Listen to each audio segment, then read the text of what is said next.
مسؤوليinta jamciyadda Nuur Islaam ee gacanta ku haysa dhismaha xarunta dayactirka kutubta Quraanka Kariimka ayaa waxay maanta ay kulan la qaateen saxafiyiinta ka howlgala gobolka Awdal.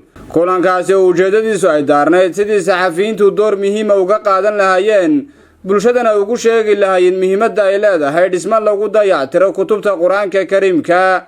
kulankan ayaa ka qabsoomay xarunta jamciyadda Nuur Islaam ay ku leedahay magaalada Boorama, waxaana ugu horeen halkaasi ka hadlay Sheekh Jamaal Yuusuf Maxamed oo ah gudoomiyaha jamciyadda iyo sidoo kale Sheekh Cabdullaahi oo kamid ah mas'uuliyiinta Nuur Islaam, iyagoo saxafiyiinta gobolka Awdal uga mahadnaqay sidii ay u soo ajiibeen kulankani. sidoo kalena waxay soo bandhigeen kutubtii Quraanka Kariimka ay soo ururiyeen, iyagoo halkaasi bulshada baaq uga diray waxana ay tilmaameen halkan waxa yaala markaa kutubtii Quraanka ugu murugada badnayd ee ayna soo martay intii aynu ku jirnay ururinta kitaabka Quraanka Kariimka.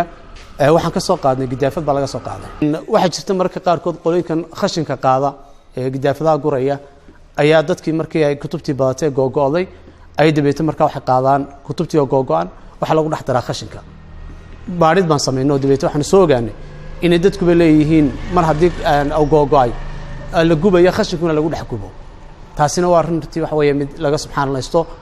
markasta waxaad arkaysaa in musxafku saa inoogu dhex dayacan yahay, ma aha kaliya awdalo kaliya ma aha dunida oo dhan buu markaas ugu dhex dayacan yahay.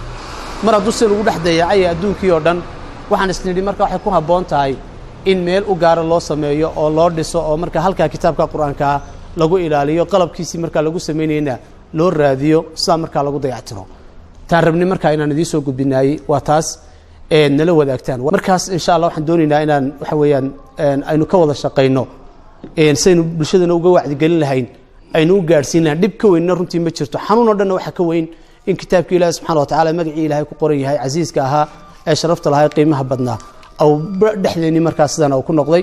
marka waxaan codsanaynaa saxaafadda iyo dhammaan dadka muslimiinta ah daafatunta jooga inaanu nagu dhex dayacmin kitaabka Ilaahay subhanahu wa ta'ala. marka idinkuna runtii waxaanu idinku mahadnaqaynaa hoo iyo heeltaad na garab taagantihiin eega waxa weeyaan markaas saxaafadda Ilaahayna subhanahu wa ta'ala miisaanka xasanaadka idinku daro. waayo saxaafaddu waxa weeyaan waa seef laba afle weey. marka insha Allah sidaad khayrka ugu adeegsateen ee Ilaahay subhanahu wa ta'ala kitaabkiisa mar walba warbixinta laga dhiibayo aad waxa weeyaan marka diyaarka u tihiin Ilaahay subhanahu wa ta'ala waxa weeyaan idinku anfaco idinka iyo ehelkiina iyo ubadkiina Ilaahay subhanahu wa ta'ala idinku anfaco.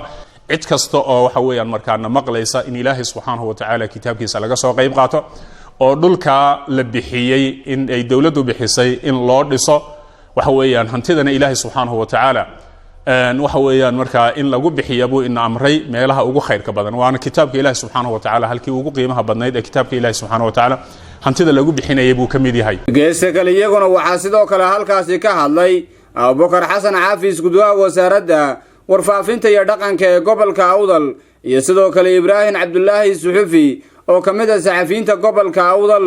waxana ay sheegeen saxafiyiinta gobolka Awdal mar walba diyaar u yihiin sida uga qayb qaadan lahaayeen xarunta dhismaha kutubta Quraanka Kariimka. anagu saxaafadahan waxaan ka midnahay kuwii la bilaabay waqtigii la asaasiyay kutubta bilowgooda la soo ururinayay ilaa imigana sidii baan ula shaqeynaa.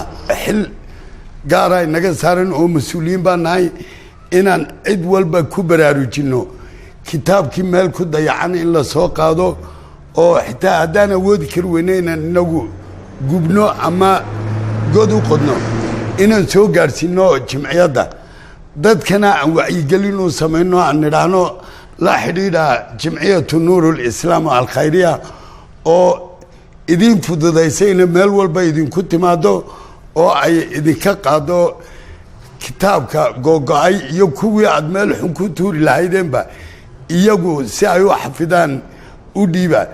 waxaananu ka saxaafad ahaan aan diyaar u nahay oon idinla garab taaganahay inaan idinla shaqayno.